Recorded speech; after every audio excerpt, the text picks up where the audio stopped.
Please be seated and good morning.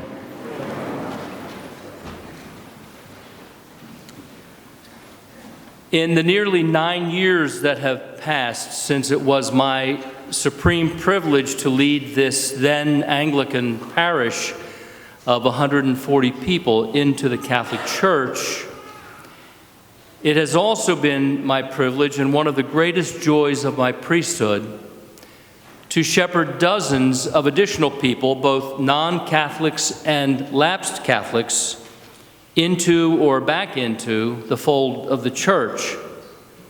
Some of you sitting here this morning are part of either the former or the latter of those two groups. And as I reflect on all of those individual conversion stories, I can't help but think of them against the backdrop of Jesus' first disciples coming to faith in the resurrection, both in terms of what it took to get them to that point and what the ultimate fruit of that faith became in their lives. I've said this before during this Easter season, but it bears repeating. One of the most compelling hallmarks of Jesus' resurrection appearances to various disciples was that every one of those appearances was geared to what the individual or the group that he was appearing to needed in order to believe. In other words, the Lord met each of them where they were, because all of the disciples, without exception, were mired in anguished unbelief until their encounter with the risen Jesus, the physical Jesus. But those encounters changed everything. For Mary Magdalene, she needed only to hear Jesus say her name. For the disciples on the road to Emmaus, it was the experience of the Eucharist, as the first verse of today's gospel recounts in Luke chapter 24, verse 35, where we just read this.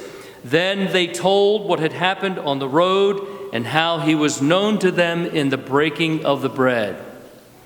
The incident, of course, that they were referring to, the two disciples from the Emmaus Road, took place just a few verses earlier in verses 30 and 31. When he was at table with them, he took the bread and blessed and broke it and gave it to them, and their eyes were opened and they recognized him. For the other disciples in today's gospel, it was his bodily appearing to them and showing them his hands and his feet, the marks of the nails, and actually eating something with them. For St. Thomas later, it was the opportunity to put his hands in the place of the nails and the spear. Again, the result of each of those encounters was an unshakable faith that Jesus had really risen from the dead and was really alive and in their midst.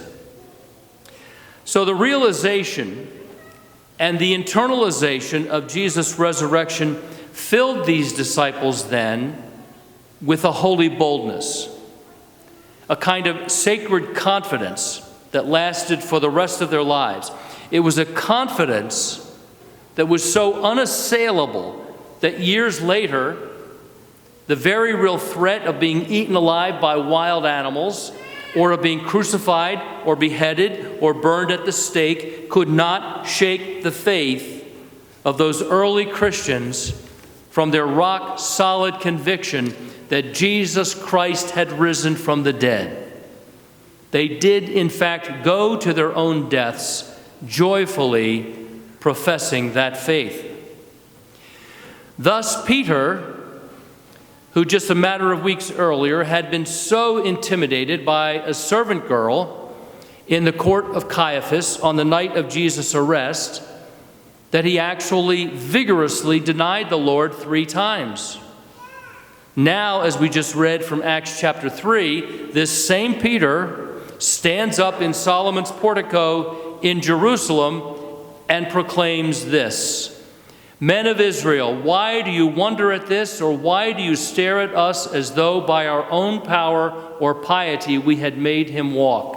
meaning the paralytic that they had just healed. The God of Abraham and of Isaac and of Jacob, the God of our fathers, glorified his servant Jesus, whom you delivered up and denied in the presence of Pilate when he had decided to release him. But you denied the holy and righteous one and asked for a murderer to be granted to you and killed the author of life, whom God raised from the dead. To this, Peter says, we are witnesses. So the robust, muscular faith exhibited by St. Peter and the others all throughout the Acts of the Apostles and the days of the early church, and that exhibited by the saints and martyrs all throughout the 2,000-year history of the church, should be for us today, faithful Catholics, faithful Christians today. It should be for us not simply something to marvel at, not simply something to be relegated to the realm of academic study. Their full-throated proclamation of the risen Christ should inspire us, motivate us, energize us to do the same.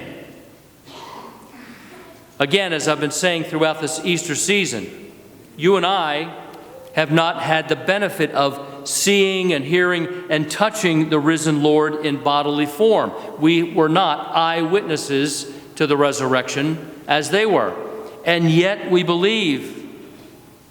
And so the testimony of our lives, the way we live our lives, our manifest worldview, the way we treat others, the way we consistently embrace good and avoid evil, all of that should be an eloquent, compelling witness to our faith.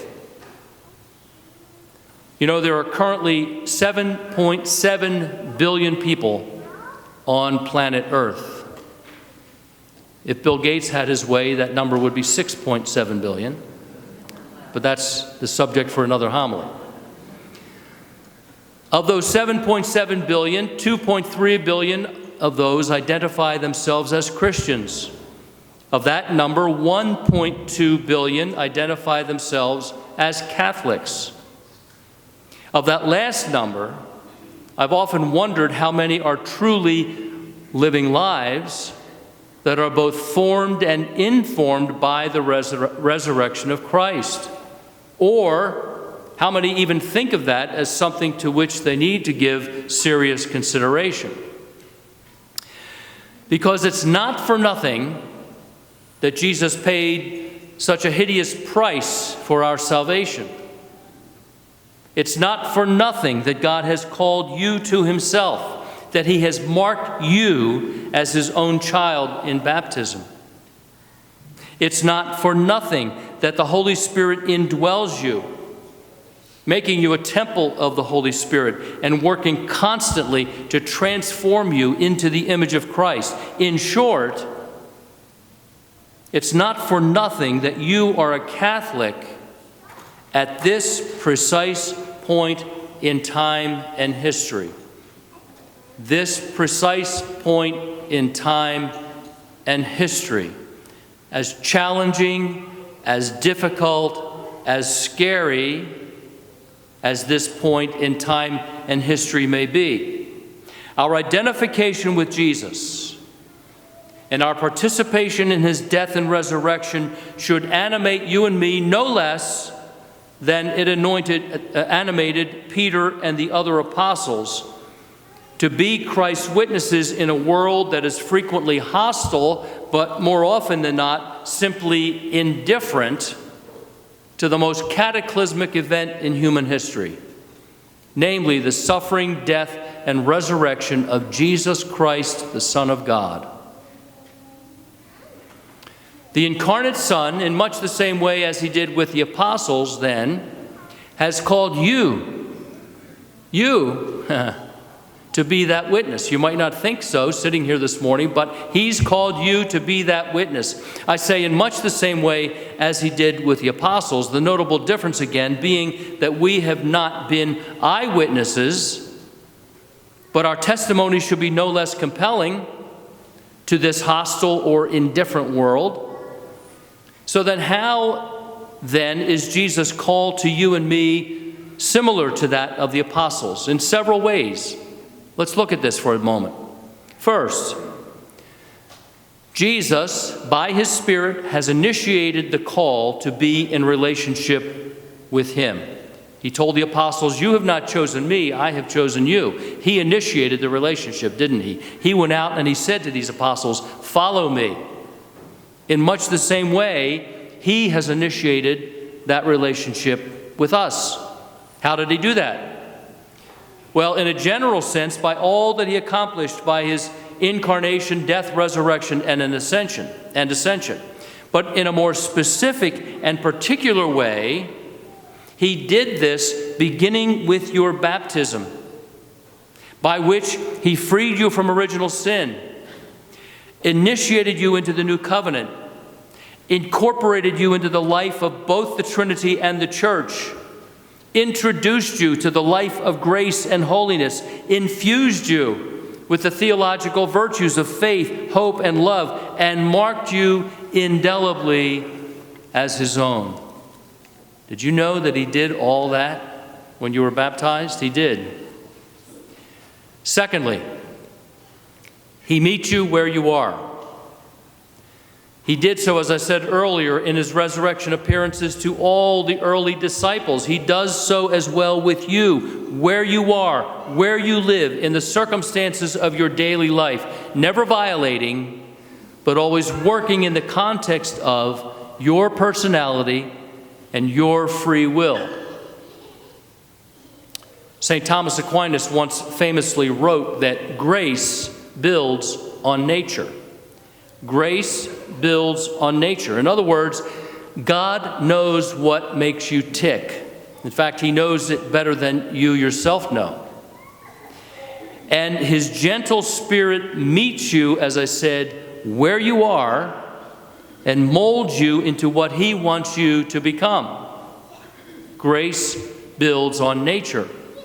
Thirdly, as in the case of the early disciples, all of this requires a response on your part. It requires that knowing this, and now you can't plead ignorance, now you know it.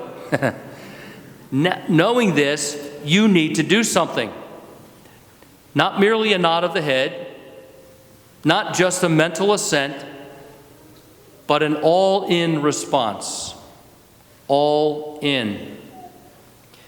I remember saying 9 years ago to this congregation, the week before we were received into the church, as we stood at the threshold of the Catholic Church, about to enter in 1 week later, I remember saying to them something that I repeat to every person whom I have had the privilege of catechizing and leading into the faith.